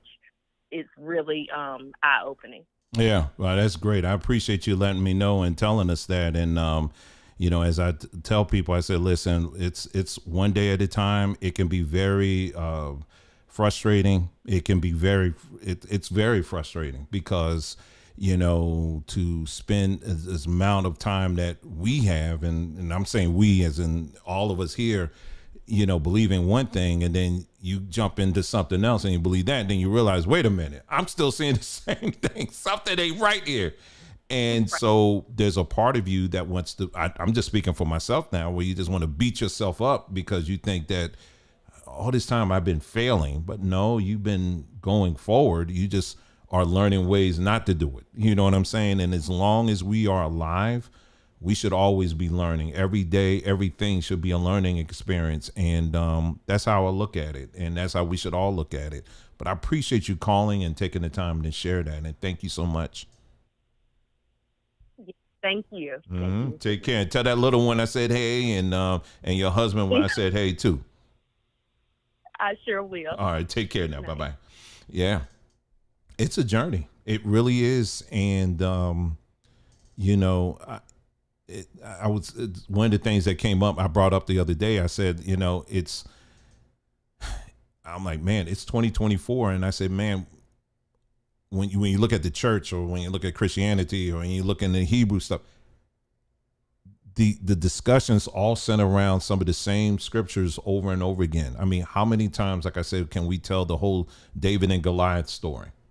How many times can we tell the David and Jonathan story, or Moses crossing the Red Sea, if I was to walk into church and sit down and they said, okay, today we're going to talk about how Moses and the children of Israel crossed the Red Sea, man, I'll turn around and go back. I'm like, how many times? I done seen the movie. I done see the play. I done heard I done heard this. I don't know how many. The Essenes, thank you. Yeah, when I get tired, I start forgetting stuff. Yes, you're right, Earring. Yep, the Essenes. That's what I was talking about. They were known as healers. And anyway, but how many times can we just tell that same thing over and over and over again? As if, like they said, if you keep doing the same thing over and over again, expecting a different result, that means you're what? Insane. And that's what we've been doing. We have so committed ourselves to this thing, and we refuse oftentimes to stop and say, you know what? I've been carrying this heavy, heavy bag like in the book of Eli. It's about time I unpack this thing. Let me look through all this, because maybe I don't need to carry all of this. You know what I'm saying? Maybe I need to take this out and put something else in there. You know what I mean? And many of our people are like that. We're very loyal. We're very dedicated. And what's driving that and what's key is, like I said, again, is I believe it has a lot to do with the fact that these people understood just how spiritual we were. And that's why when they gave us Christianity, they had to tell us that the Bible was in fact the word of God. If they were to tell us that this was just simply the white man's word, we would have took it for a little bit and then tossed it. But the fact that they told us that it was God's word, that was our call. That was our prophetic call. That's what we were going to do. We're never to question it. We just simply repeat everything that it says in there, and then that's it. But it's, but we have to stop doing that. And now it's time for us to mature and to move beyond that. And as I'll say it a million and one times, is there truth in the Bible? Absolutely. You're going to find truth pretty much anywhere. But, it doesn't mean that I have to base my whole life on the entire thing. You understand what I'm saying? You take that truth, you grow on that, that's it. But the other things you're going to have to be honest about and say, well, that didn't happen. Now, what they said David mentioned here, or one of the quote unquote 10 commandments is that the importance of honoring your mother and father. Yeah, that's good. When the Bible talks about the importance of, protecting your wife and loving your wife. Yeah, I can hold on to that. Those are good things. You know what I mean? You don't throw that out. But when you start mentioning specific people and you're looking and saying, well, they didn't exist. Okay, where did that come from? You'll find a lot of what you'll see in the Bible, especially when you start getting into the New Testament. It comes out of Greek philosophy. I know you don't want to hear that. I know y'all don't want to hear that. But a lot of this stuff, it comes out of Greek philosophy. A lot of it does. And we just have to be honest with that. But there aren't too many of our people, that delve into those topics. Instead, we just sit up there and we just simply repeat it. You know what I mean? And that's it, So if there's one more person that was kind of thinking about calling, I'm giving you one more chance. Go ahead and ring that phone, and that's it. And then otherwise, we're going to just keep it right on trucking here and keep on moving and enjoy our night and go through the rest of this week and get ourselves to the end of the week here. But yeah, if you got if someone else you were thinking about calling, this is the time to do it. Okay. As you can see, there's been nobody arguing or anything like that. And we just keep it moving. It's very smooth, very easy. I don't like when I'm hearing people, especially our people, we be going at it on each. It's like, gosh, I don't see how people can enjoy that. I don't get nothing. I don't get anything out of it. But we can talk. And like I said, at the end of the day, you can be a Hebrew, call in. You can be a Christian. You can call in. You can be in all of that. You can be any of that. You can call on in. Ain't nobody going to bite you, But other than that, we're just going to take one more. Let me just play this here while we wait for one more person to call if they want to call. If not, don't call. It's fine. I'm just going to sit here and I'm chilling. This is also from our album too.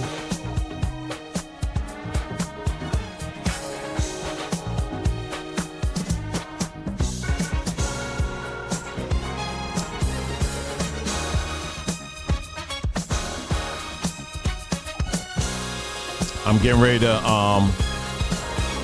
work on our second album.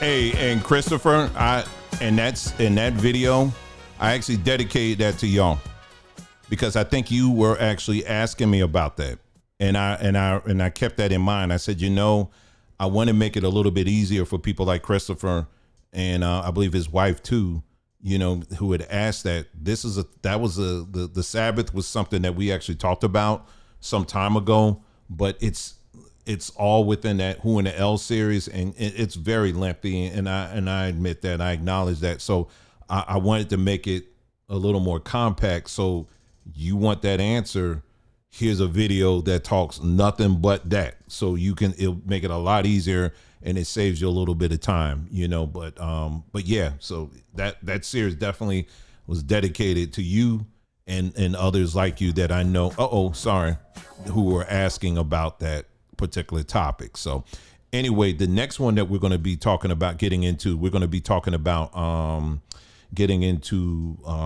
of the greatest influences to Christianity and where it came from is this thing called Orphism. We're going to get into that and talk about Orphism, and then we're going to do a side-by-side comparison. Let me see if I can bring that up.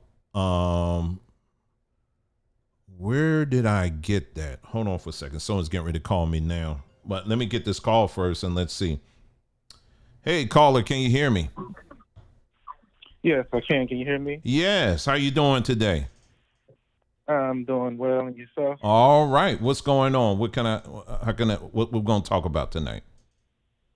Not much. I was just looking at the video, and I noticed that you were mentioning about the Bible and the discrepancies and things like that when we get into like the New Testament and stuff like that. Mm-hmm. And I just wanted to say, that's definitely true in facts and that, because the journey that we have been on as Bible believers, as God-fearing people, going from the Sunday church to the Sabbath church to now no church, we found out that there's a lot of things within the Bible that we claim, like you said, we think is the Word of God, but we start finding these discrepancies specifically that don't line up and make sense historically, naturally, and then precept, upon precept, as they like to say, with the Old Testament and the New Testament.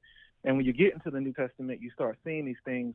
And as you said, the Greek philosophy, when we look at Greek philosophy, the Roman Greek times, a lot of this stuff, Paul's letters, a lot of that came from all these philosophies, and then it's like they're talking about two different gods. It's like it's two separate books. I know people don't want to hear that. Unfortunately, if you really just take the time and realize that we've been duped. I mean, it's just kind of simply what it is. And one of the examples is, which a lot of people won't look at this, but the main thing, and I'm not saying that the Messiah or Jesus or whoever you want to call him, Yahusha, didn't exist, wasn't a real person, but one of the main things that people won't look at is in the Matthew chapter 1, one of the main things is the birth of the Messiah, right? It talks about a virgin who's going to have a son, which we would call his name Emmanuel. And it said, in that chapter, it says, this is said to be fulfilled by the prophet, saying, when you go back and you look at the prophet quoting, which is Isaiah, in chapter 7, you find out that particular chapter, when you read it in context, had nothing to do with the Messiah. Absolutely. To do with Jesus. Absolutely. So, people just, we just got to open our eyes up and start, being real with ourselves, which it's a tough pill to swallow. I get it. It is. It's tough. We've been through it. But I just like some of the things you were saying, and it makes sense. And I still read the Bible. I still think there's some great concepts and principles.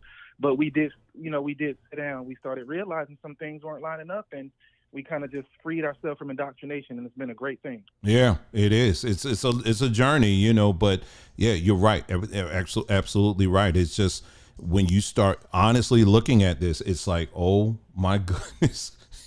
I mean, some of this stuff is like literally word for word coming out of Greek philosophers. I was like, what the heck? I mean, it's like you can't even, even if you tried, you can't even say, No. It's like, dog. They done took it. That's where it came from. No, you could say, but you're right, and that's a hard pill to swallow, like you said. But you got to do it. Like I said again, I'd much rather live a life. I'm much rather die in the truth than to live a lie.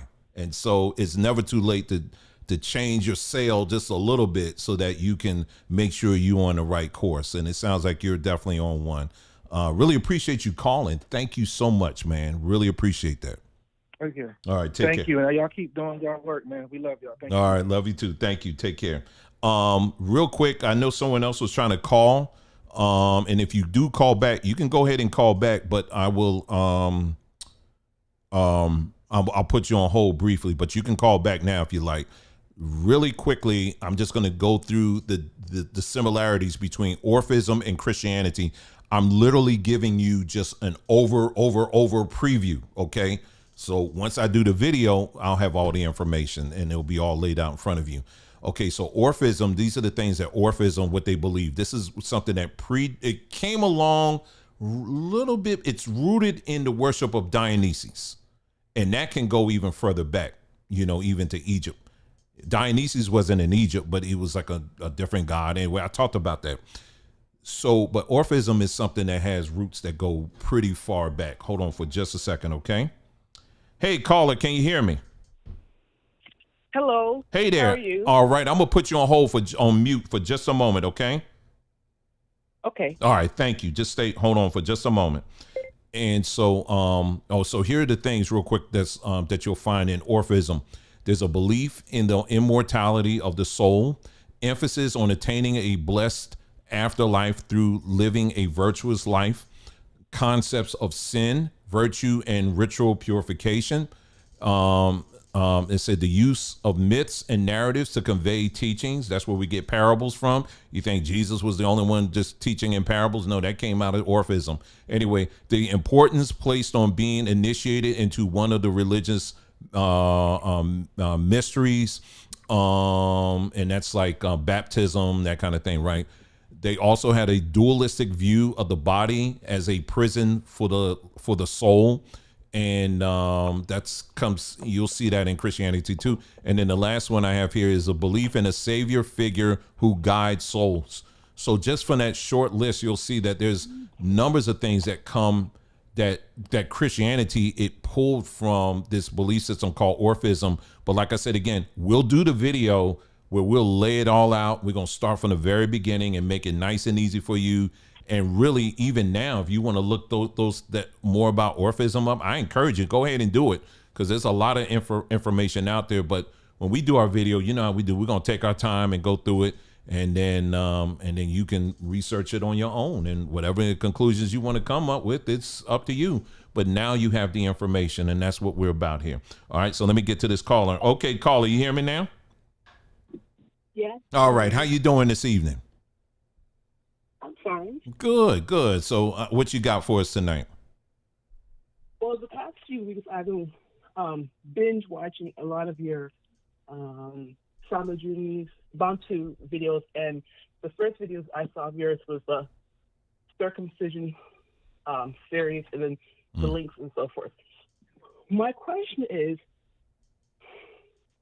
why is the marriage rate lower in the Black or African American community? I did watch your video regarding, I think it's liquor, white, yes, mm-hmm. women, Black guys, and the Jews or something. During slavery, we had the jump of the broom.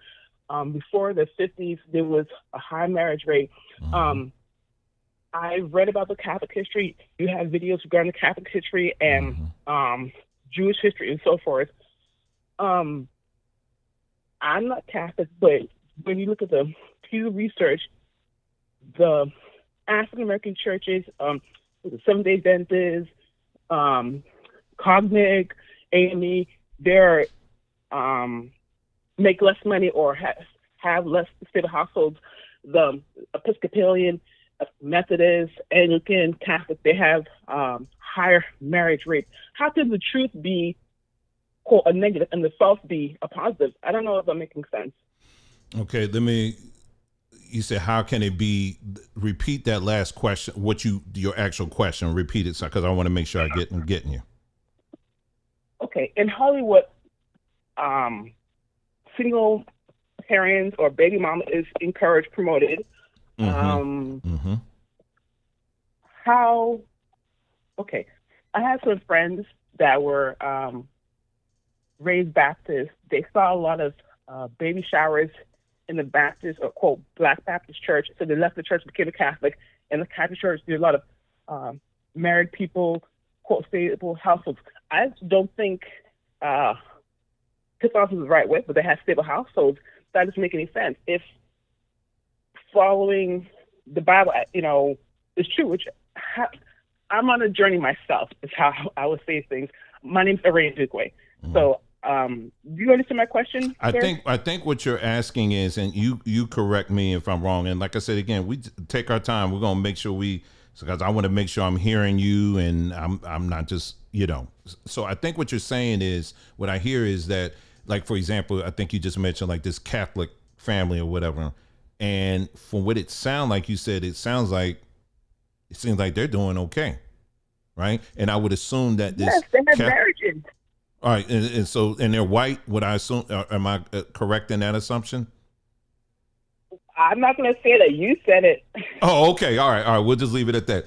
Okay. But when it comes to just Black folks, it seems as if I know my light went off. I'll have to get it back on. When it comes to Black folks, it doesn't seem as if it's working for us. Is that what you're saying? That's a question I have. I have friends that say, hey, come go to the Catholic Church. We have a lot of, eligible bachelors, but I don't believe in praying to Mary and all kind of stuff, but they have successful marriages. I mean, it doesn't make any sense. I understand. Okay, so here's, again, you're asking me, and I really appreciate the question here. You can stay on if you like, or you can hang up. It don't matter to me. You want to stay on while I answer? It's up to you. Sure, I'll stay on. Okay, cool. All right, let me, my light decided to go off here.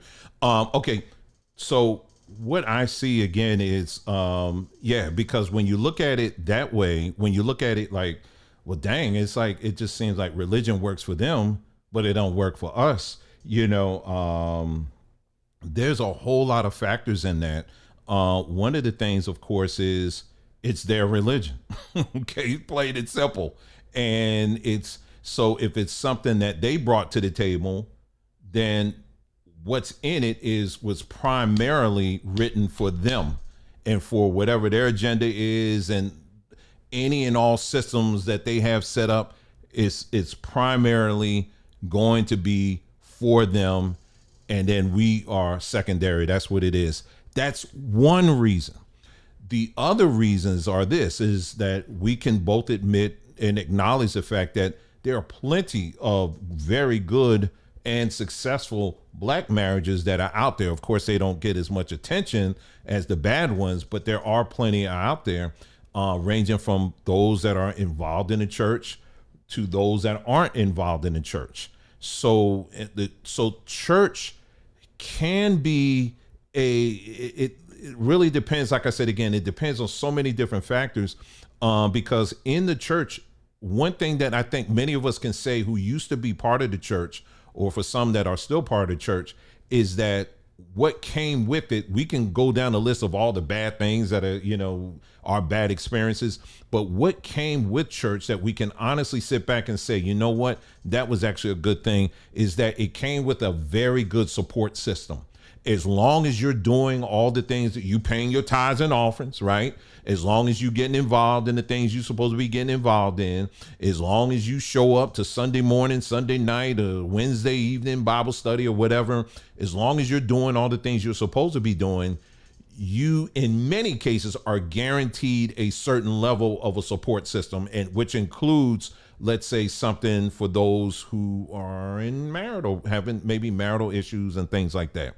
For the most part, it comes with that.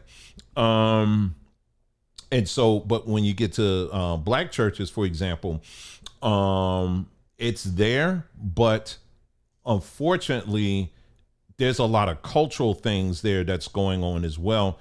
And I would say one of which is the promotion, the openly promotion of, supporting, I won't say LGBT, but I would say more so homosexuality and lesbianism. And what I mean by that is this, is that a lot of times I'm not saying that we openly, in the sense of, yeah, we're going to have faggot day. You know what I'm saying? They ain't going to do that in no black church. However, you will have a choir full of them, or you have a choir full of the women, you know what I mean? And so when the church tends to steer or lean more towards this effeminate thing going on, then what it does a lot of times, it pushes away men, who want to be men. And so that's why when you go into a lot of these black churches, more often than not, if I had to do a very quick assessment, just off the top of my head, I would probably say that you will find more active men in the church when it comes to white churches than you will have black churches. That's just a quick observation. Now, I don't have the numbers and all that in front of me, but that's kind of what I've seen just in my experience. And so there's something that's clearly kind of broken there. Another thing, and these are just different little things. This is not, because we can't answer that in totality tonight. I'm just giving you just little things that I've noticed. Another thing that I've noticed too, and you have this in churches, period, but it's especially seen in black churches. There are numbers of these pastors that are hurting themselves, and they don't know themselves how to be a man. And that's why you see a lot of times these preachers, male preachers, more often than not, their support team, their support system is mostly women. And so that is not, again, and when you got a broken man, can't really lead real men. You can't, not really.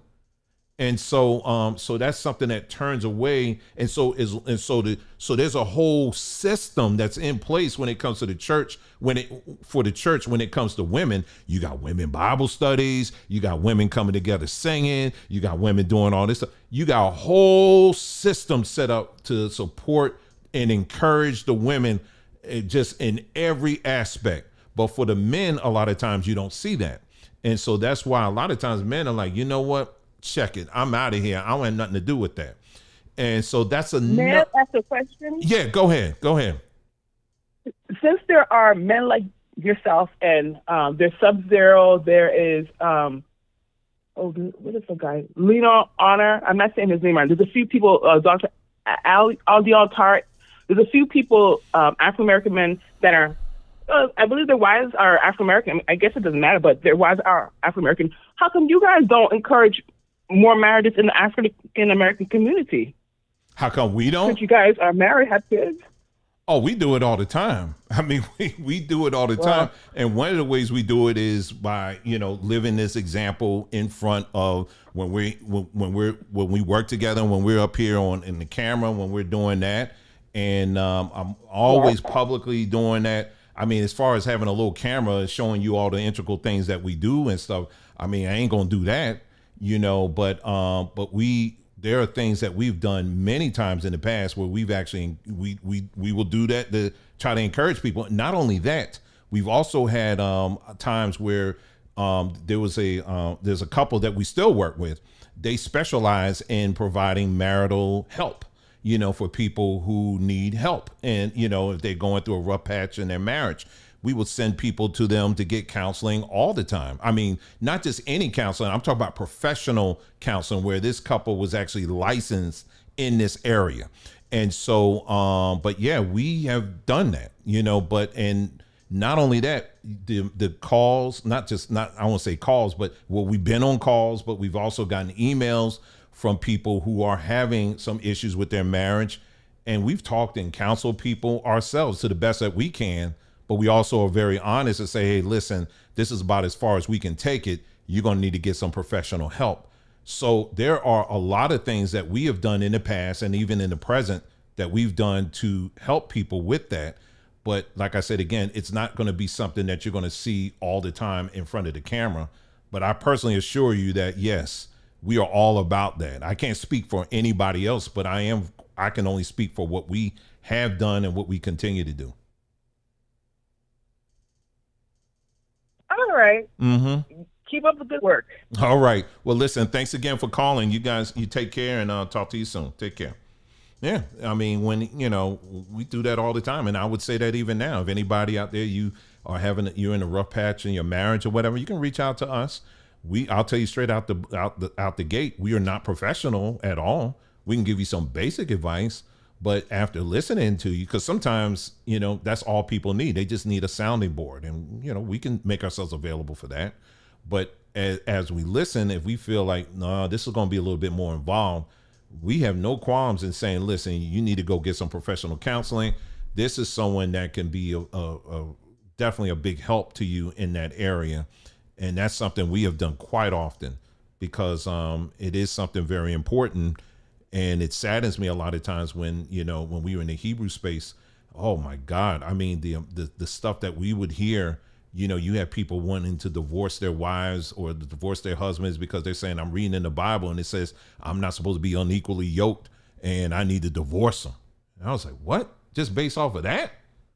And I remember doing a video talking about that, and the amount of pushback I got off of that. Oh my goodness. I think I had to turn off the comments on that one. And people lost their minds on that one. Because they just, no, you're supposed to, and there's channels that actually still teach that, unequally yoked, and that could mean, if they don't believe the way you believe, it can range from that to, let's say you've been happily married to someone that's not your same color or whatever, all of a sudden you get this, you read a few scriptures out of context and then you hear a couple of people on YouTube telling you that, what God did when the Israelites, when they start marrying them strange women, he struck them down, and you got people scared to death. They've been in these happy marriages for a good part of their lives, and now all of a sudden they hear one fool and idiot on social media telling them that they better leave, otherwise they're going to get killed. I can't tell you the amount of emails I got from people who are ready to walk out on their spouses based off of some fool what they said on YouTube. I wish I can call some of these people out. I really do. But you're going to have to put that together yourself. And just all I can say is, if you hear that, hear people saying that, please go the other way. You know what I mean? And that's some of the things that we had to help people navigate through that and say, no, it's not that. Then you got some of the other stuff too that's a little more involved. It's not just the religious stuff. It's just stuff that should have been resolved before you walk down that aisle.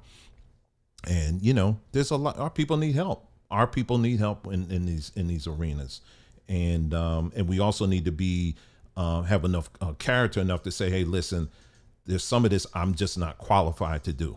You know what I mean? And be able to say, you need to go with somebody who's professional and they got some good experience that is provable behind them. Don't just run to a pastor, because a lot of these pastors aren't qualified to do this stuff. You know what I mean? And, and so, but they try to present themselves as if they're professional, and they're not. And that's where people get in trouble sometimes with that. You know what I mean? So anyway, yeah, Team Truth, he said, in the organization, back in my Christian days, he said there was a woman department, but not for the men. I mean, it's not funny, but I listen, I know. I've seen it. I have seen it. I've also seen when men try to start something, the amount of hell they would catch for trying to start something, and it's really something. But anyway, I think that's about it. I think we're done. Here, y'all. We've been on here a little bit longer. So y'all finally got up and started wanting to call. Okay, good. Okay. We're doing good. We're doing better. Okay. We're doing better. It's okay. Like I said, again, I don't bite at all. If you got any questions at all, you can always email. You see this phone number on here? I'm going to go ahead and get rid of that. If you're watching this video, maybe you're watching it on a delay, or you're watching it and I'm no longer live, don't call that number. Okay. And don't text it. Not because you're not going to get me. Okay. So I'm saying, don't waste your time doing that. That's only for the live. But if you do have a question, feel free to email us. Again, it's connect@journeymanandwoman.com. Again, it's connect@journeymanandwoman.com. And you can ask us pretty much anything. Okay. And now I'm a very direct person. I'm going to tell you that right out the gate. I'm a very direct person.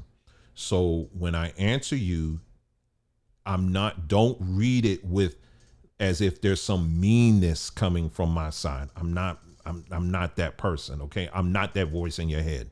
Okay. Just like I've been carrying myself here tonight. That's pretty much how I talk to people. Okay. And, so when I answer you and it's like, oh, that's direct. Don't flip. The last thing, don't flip and say, oh, see, I know you're in your emotions. No, I'm not in my emotions at all. I'm just answering you. I'm a very direct person. Okay. At least I try to be, so that there's no misunderstanding at all between you and me. Okay. So feel free to reach out if you got any questions or things like that. And we'll do the best we can to answer that for you. Okay. So I think we're going to finish up here, family. I think that's it. That's all we have. Thank you so much for this extended live that we had this evening. I didn't know it was going to go this long, but hey, we did it though. Okay. You guys take care. Thank you so much for joining us this evening. You guys take care, and I will see you next time. All right. Take care. And I just uploaded the latest Tech Tribes video audio podcast. You can check that out. Okay. We'll finish off with this song. All right. Take care, y'all.